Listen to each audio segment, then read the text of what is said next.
I'm John Hinkle, the senior pastor of First Presbyterian Church in downtown Murfreesboro, and this is your Saturday morning preview for Sunday morning sermon, which I usually do. I usually do these on Fridays, but I'm doing it actually on Saturdays, so that's kind of a switch.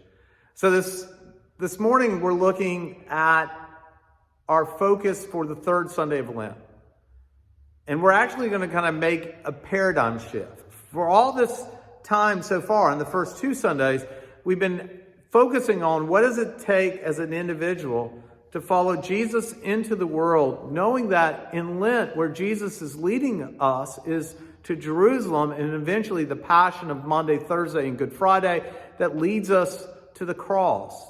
The first Sunday of Lent, we said that really kind of the first step of this devotion is submission. That we had to surrender our stuff for the God stuff if we want to follow Jesus. Well, the second Sunday of Lent, we said usually what follows submission is temptation. It's as if we say to God, okay, God, take my life. I'll go where Jesus wants me to go. I'll do what Jesus wants me to do. I'll say what Jesus wants me to say. And the devil says to us, well, we'll see about that. Temptation is difficult because usually what we're tempted to do is to replace the God stuff we just took on in order to put back the me stuff that we just got rid of. But interesting enough, in these first two Sundays, and even the question itself, what does it take for you and for me to follow Jesus? It seems very individualistic, and yet tomorrow's text, we'll look at the 5th chapter of Matthew, which begins Jesus' famous sermon, probably the most famous sermon of all, the Sermon on the Mount, where he begins with the Beatitudes, blessed are you. And in Matthew's gospel, he talks about all these things, all these burdens that are placed on our shoulders when we follow Jesus into the world. And he speaks of a moment in time where we will be blessed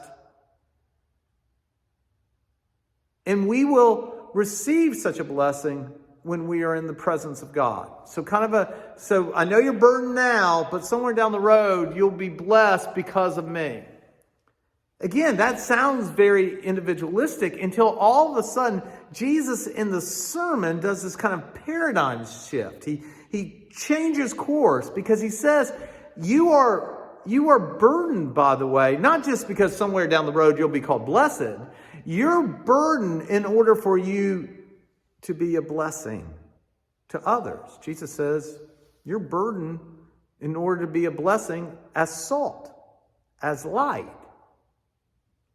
And you're salt and you're light, not for your sake, but for the sake of others. And all of a sudden now, if you're like me, how we understand Lent all of a sudden radically changes. Where in Lent, I've been solely and totally focused on you-know-who, the person I stare back at in the mirror. And now Jesus is saying, hey, John, your salvation is about you, but you are saved for the sake of others.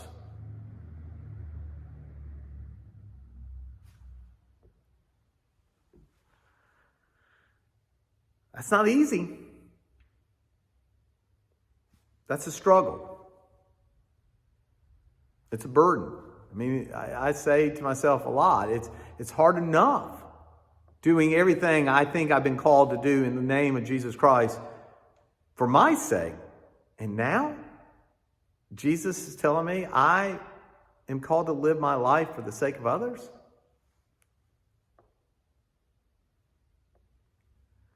So that's what we're going to tackle Sunday. I hope you can make it. I hope you've signed up to come and worship with us here in the corner of College and Spring. But if not, watch us on YouTube, on our YouTube channel. I hope you have a great day. And I hope to see you soon.